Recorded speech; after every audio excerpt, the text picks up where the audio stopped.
Assalamualaikum warahmatullahi wabarakatuh. Saya Ani Suryawigati, NIM 2021110110 dari kelas HES 6J. Di sini saya akan mempresentasikan hasil video pembelajaran saya mengenai konsep harta dalam perspektif ekonomi syariah. Mengenai materi ini, saya akan membahas mengenai yang pertama yaitu harta dalam perspektif ekonomi syariah, yang kedua harta dan batasan-batasan dalam mekanisme pengelolaannya, dan yang kedua hubungan manusia dengan harta, dan yang ketiga uang dan modal dalam ekonomi syariah. Materi yang pertama yaitu mengenai uang dan modal dalam ekonomi syariah. Harta dalam bahasa Arab disebut dengan al-mal, berasal dari akar kata malayamilu mailan dalam etimologis yang berarti doyong, miring, suka, senang. Dan menurut definisi harta terdapat dua unsur, yaitu harta yang dapat dikuasai atau dipelihara dan dapat dimanfaatkan menurut kebiasaan. Para fuqaha Hanafiyah menetapkan bahwa yang dipandang harta hanyalah sesuatu yang bersifat benda, yang dikatakan a'yan, karena mereka mengeluarkan pula dari makna maliyah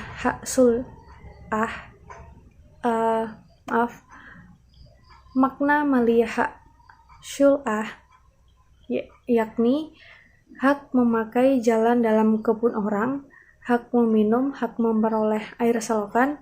Bahkan mereka tidak memandang harta utang-utang yang masih dalam tanggung jawab seseorang atau masih dalam tanggung jawab si madin.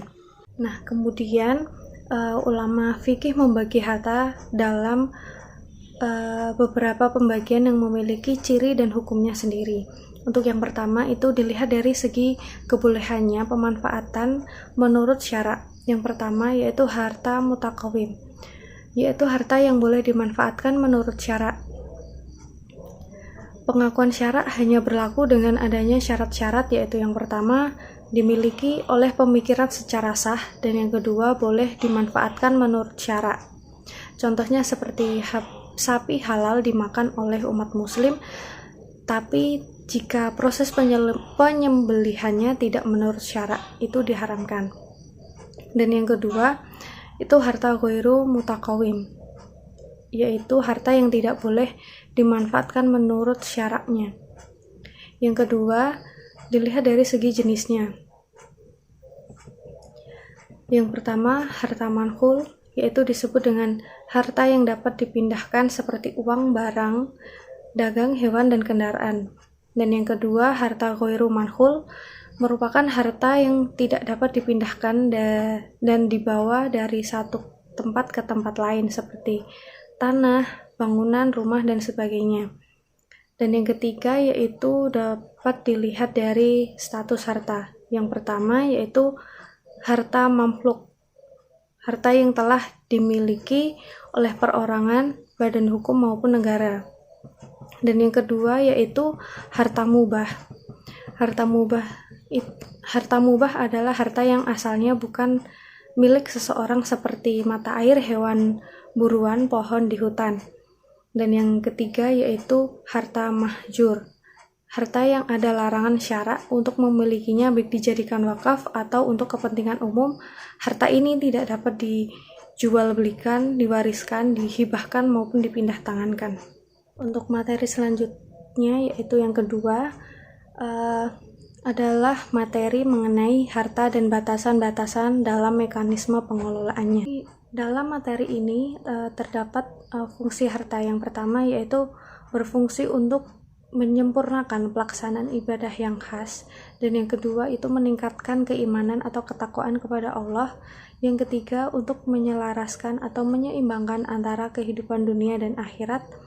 Yang keempat untuk menegakkan dan mengembangkan ilmu-ilmu.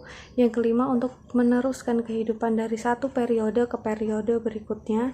Yang keenam untuk memutarkan peran-peran kehidupan. Dan yang terakhir yaitu untuk menumbuhkan silaturahmi karena adanya perbedaan dan keperluan. Adapun jenis-jenis harta yaitu dapat dibagi di antaranya harta bergerak dan harta benda tidak bergerak.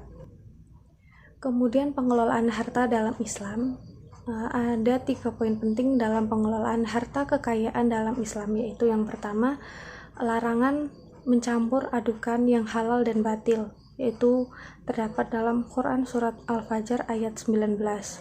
Dan yang kedua itu larangan mencintai harta secara berlebihan, yang dijelaskan dalam Quran surat Al-Fajr ayat 20. Dan yang ketiga, setiap muslim terhadap muslim lainnya haram darahnya, hartanya, dan kehormatannya, yang dijelaskan dalam hadis riwayat Muslim. Adapun beberapa ketentuan hak milik pribadi untuk sumber daya ekonomi dalam Islam, yaitu yang pertama, harta kekayaan harus dimanfaatkan untuk kegiatan produktif atau melarang penimbunan dan monopoli. Yang kedua, pembayaran zakat serta pendistribusian atau produktif atau konsumtif. Yang ketiga, penggunaan yang berfaedah, yaitu untuk meningkatkan kemakmuran, kesejahteraan material maupun spiritual. Yang keempat, penggunaan yang tidak merugikan secara pribadi maupun secara kemasyarakatan dalam aktivitas ekonomi maupun non-ekonomi.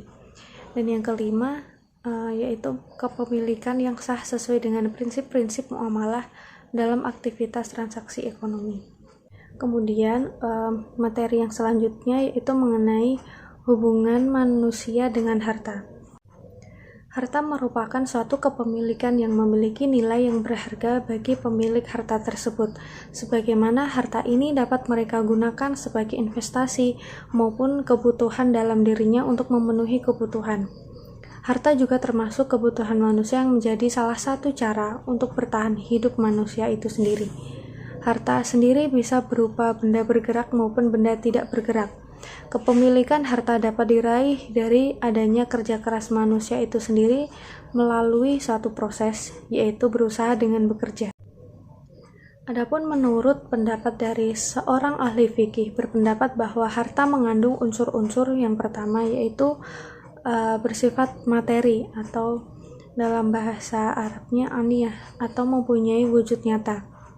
Yang kedua dapat disimpan untuk dimiliki atau dalam bahasa Arabnya yaitu qabilan lit tamlik. Dan yang ketiga dapat dimanfaatkan atau qabilan lil intifa. Dan yang ketiga urf, adat atau kebiasaan. Untuk materi yang terakhir yaitu mengenai uang dan modal dalam ekonomi syariah. Untuk yang pertama yaitu mengenai pengertian uang. Uang adalah standar kegunaan yang terdapat pada barang dan tenaga, dan uang didefinisikan sebagai sesuatu yang dipergunakan untuk mengukur tiap barang dan tenaga. Uang dipandang sebagai alat tukar, bukan suatu komoditi. Peran uang ini dimaksudkan untuk melenyapkan ketidakadilan, ketidakjujuran, dan pengisapan dalam ekonomi tukar-menukar atau barter. Uang dapat memainkan peran penting sebagai suatu unit akun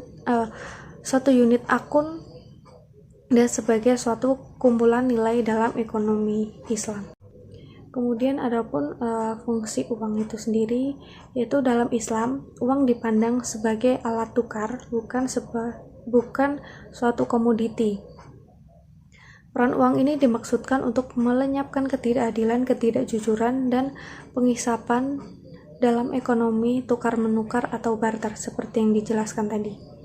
Dan di samping itu, uang juga memainkan peran sosial dan religius yang khusus karena ini merupakan ukuran terbaik untuk menyalurkan daya beli dalam bentuk pembayaran transfer kepada si miskin. Untuk yang kedua yaitu modal.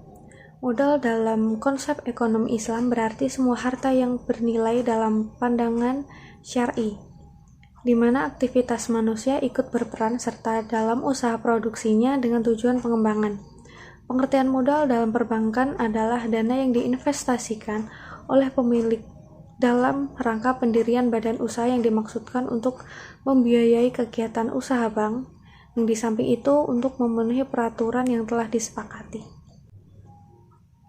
Adapun fungsi modal, yaitu dalam sistem ekonomi Islam, modal diharuskan terus berkembang agar sirkulasi uang tidak berhenti. Dikarenakan jika modal atau uang berhenti atau ditimbun atau stagnan, maka harta itu tidak dapat mendatangkan manfaat bagi orang lain. Namun seandainya jika uang diinvestasikan dan digunakan untuk melakukan kegiatan bisnis, maka uang tersebut akan mendatangkan manfaat bagi orang lain. Kemudian adapun bentuk-bentuk pengembangan modal menurut ketentuan syariah muamalah dapat dilakukan dalam bentuk atau pola yang mana sebagai berikut, yaitu yang pertama transaksi akad jual beli, yaitu pengembangan modal usaha di mana seseorang berada dalam posisi sebagai penjual dan yang lainnya sebagai pembeli. Dan yang kedua yaitu terdapat transaksi akad bagi hasil, yaitu pengembangan modal usaha di mana seseorang dapat bertindak sebagai pemberi modal dan yang lainnya bertindak sebagai pengelola modal dengan ketentuan akan membagi hasil yang diperoleh sesuai dengan perjanjian yang telah disepakati. Dan yang ketiga adalah transaksi akad jasa, yaitu pengembangan modal di mana seseorang bertindak sebagai konsumen atau pemakai jasa dan wajib memberikan harta kepada pihak yang telah melakukan jasa tersebut menurut kesepakatan yang telah dibuat oleh kedua belah pihak. Sekian presentasi yang dapat saya sampaikan. Apabila ada kesalahan, saya mohon maaf. Sekian, wassalamualaikum warahmatullahi wabarakatuh.